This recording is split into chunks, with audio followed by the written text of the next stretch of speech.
Genius here. It's the 17th of May on a Tuesday, and I'm starting off with a picture I have of the of ES. And yesterday I mentioned that I thought the up move was contrived.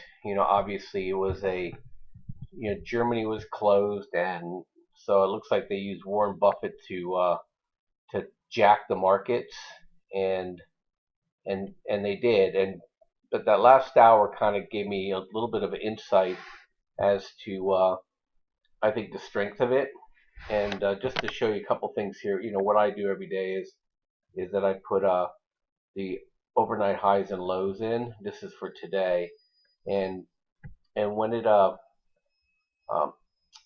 going into Tuesday morning, and it started just selling off pretty much all day long, and I was convinced that this move yesterday was just wrong, and so we have SDS in our portfolio, and we just hung with it. And I had some futures short as well that I had from Monday on the way up, and I was able to take those off actually down here at 2048 and make a little bit of a profit. But it broke right back down through this trend line right here that you're looking at here is the trend line from February, and it's been bouncing around this trend line, and it broke back down through it again, and it actually just basically almost retraced the whole move up from, well, actually the whole Monday move was retraced, and this was a Sunday night um, push down at the open, and we're right back again on my head and shoulders line, and this has been making a series of lower highs. And so if we bounce again and we don't get above this level here, maybe get up to here again and roll back down, we're going to break through this. The market looks like it wants to go down.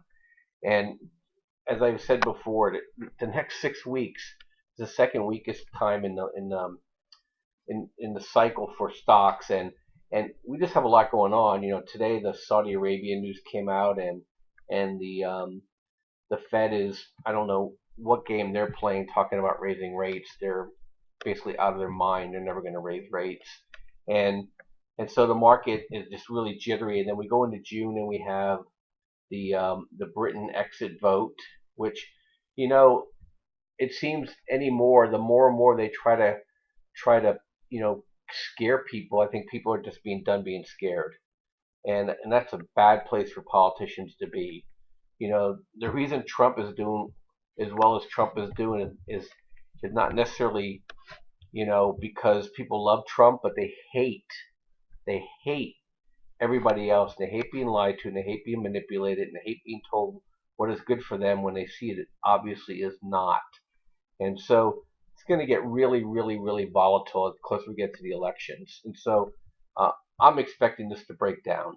I'll play the bounces as I have to with XIV, but um, I'm not hopeful. This whole notion of, hey, we're going to go to new highs and everything's going well, it obviously isn't. So, but anyway, off that rant, and I just want to show you what is working, and I keep talking about it, and I really, really want people to put some of this in their portfolio, but you really need to start thinking about food prices. I did a couple videos, and I have to be dramatic here because it's YouTube, but I need people to really start thinking about what's happening. The, the the weather is cooling, and it doesn't mean Earth's going to become a snowball, but it will. What it will mean is that the jets start getting out of whack, and you start getting these cold dips, and you start getting these hot, dry pushes higher, and you get the severe weather, and that's going to affect grain production across the world. And most of the grain regions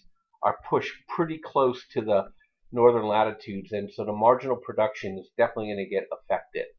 And if you look at South America this year, it's really having a really tough time. Their harvest is really getting hammered now. They're getting early rains. You're not getting the dry falls to pull the crops out, and it's starting to affect worldwide reserves. So JJG is in the portfolio. It's going to sit there, and you should buy some. It's breaking out, and right now it's a watch this double top here. And once, if it pushes down, once it pushes back over 34, if you're not in it, get in it.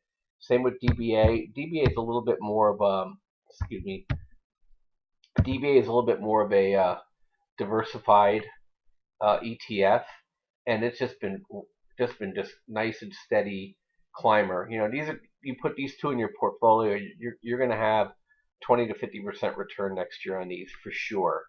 And so I just encourage you to do that.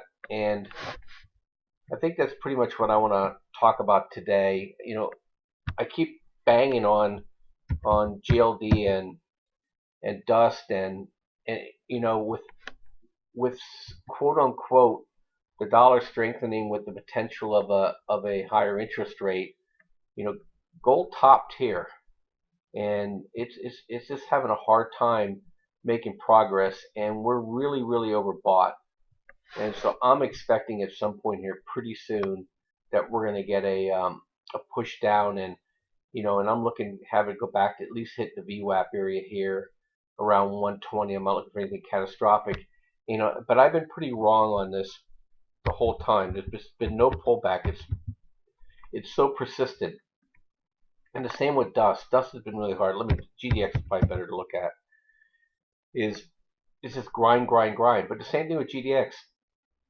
It topped at the 1st of May here, and it has not made a new high. And so I know they're grinding it back up, but man, we are maxed and maxed and maxed and maxed. So you know, I think the upside, unless war breaks out and this thing goes through the roof, I think there's going to be an opportunity for us to get a sell off and get back in. I mean, it's really way above VWAP right now, and so this thing's being pushed up on fumes. So I'm expecting, you know, move down here. This is, you know, this move right here is almost 15%. So I think there's some room for this to come in. But anyway, I'll have some more videos tonight, and see you tomorrow. And again, below 104 on SPY is we can get more aggressive selling this thing. And until then, we got to let these descending triangle impulses just play themselves out until there's nobody left, and then just let it fall. Nice 5 points for us. Have a great night. Bye.